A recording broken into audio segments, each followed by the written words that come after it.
ইসলাম এমন একটা ধর্ম, যে ধর্ম 24 ঘন্টার মধ্যে 24 ঘন্টায় আপনি কি করবেন, কখন করবেন, কিভাবে করবেন, কেন করবেন, এই সবকিছু কে বলে? ইসলাম বলে। সবকিছু কে বলে বলেন? ইসলাম ছাড়া অন্য এমন কোন ধর্ম পৃথিবীর মধ্যে নাই। আপনি একটু খেয়াল করেন বিষয়টা। ইসলাম ছাড়া পৃথিবীর মধ্যে অন্য এমন আর একটা ধর্ম নাই, যেই ধর্ম 24 ঘন্টার মধ্যে 24 ঘন্টা কি করবে, কেন করবে, কখন করবে, কিভাবে করবে, সবকিছু এ টু জেড বলা এমন কোন ধর্ম পৃথিবীর মধ্যে আর নাই। একমাত্র ইসলাম ধর্মের মধ্যে আছে। আপনি খাবার খাবেন, কিভাবে খাবেন, রাসূলুল্লাহ বলে দিয়েছেন হাদিসের মধ্যে। একটু চিন্তা করে দেখেন, খাবার তো খায় আমাদের পেট ভরার জন্য, মানে খাবার আমাদের চাহিদা পূরণ করার জন্য খাই না। এই খাবারটা কিভাবে খাবো, আল্লাহ রাসূল আমাদেরকে বলছেন। আবার খাবারটা হালাল হবে নাকি হারাম হবে আমাদেরকে বলা আছে। হালাল হলে খেতে পারবেন, হারাম হলে খেতে পারবেন না।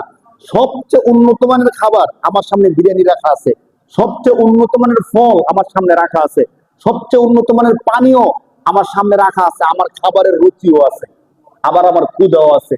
আমার সামনে খাবার আছে, আমার ক্ষুধা আছে, আমার খাওয়ার রুচিও আছে।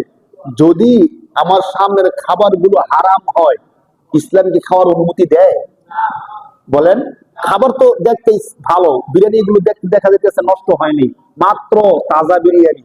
ফলগুলো তাজা, নষ্ট হয়নি, পচা ফল না, ভালো ফল। সবকিছু ঠিক আছে, আমারও রুচি ঠিক আছে, ক্ষুধাও আছে।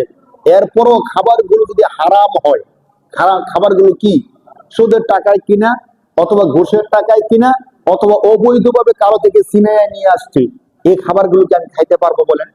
ইসলাম বলে তুমি খাইতে পারবো না। অথচ অন্য এমন ধর্ম খুবই কম, যে ধর্মের মধ্যে বলবে যে খাওয়া যাবে না। অন্য ধর্মের মধ্যে বলবে তোমার যদি ক্ষুধা থাকে আর যদি সামনে খাবার থাকে তুমি খাইতে পারো। আর যদি কেউ নাস্তিক হয়, আল্লাহকে না মানে, তখন তো তার কোনো ধরা বাঁধা কোনো কিছুই নাই।